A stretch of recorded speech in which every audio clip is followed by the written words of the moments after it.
Bonjour les astronomes, c'est Joris, le chercheur du cosmos, et aujourd'hui on se retrouve pour une toute nouvelle vidéo. Et aujourd'hui on va parler de deux séries sur la chaîne.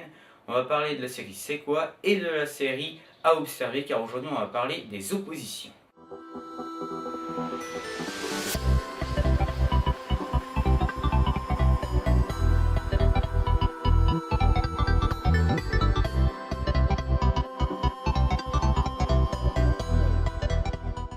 Donc pour commencer, une opposition, avec quoi peut-on l'observer? Une opposition, on peut l'observer tout simplement avec les planètes, les astéroïdes et les comètes.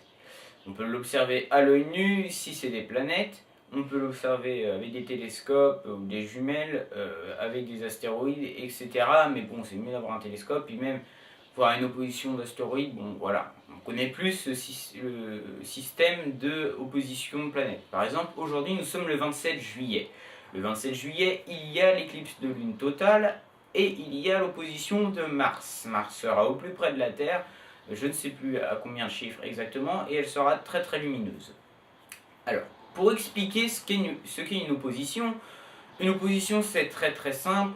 En fait, quand le soleil va se coucher, eh bien la planète en question qui est Mars, eh bien elle va se lever, elle va être à l'horizon. C'est-à-dire qu'il va y avoir un axe d'ascension droite qui va être donc de 180 degrés. Donc la planète et le soleil vont être opposés vus de la Terre. C'est-à-dire que dès qu'il va commencer à voir que le soleil va se coucher et qu'il va commencer à faire noir, et bien tout simplement la planète va monter dans le ciel et on va pouvoir la voir toute la nuit. C'est ce qui est bien, c'est pour ça qu'on peut faire des beaux suivis, etc. Car on voit toute la nuit la planète justement. Et c'est ça qui est bien avec une opposition.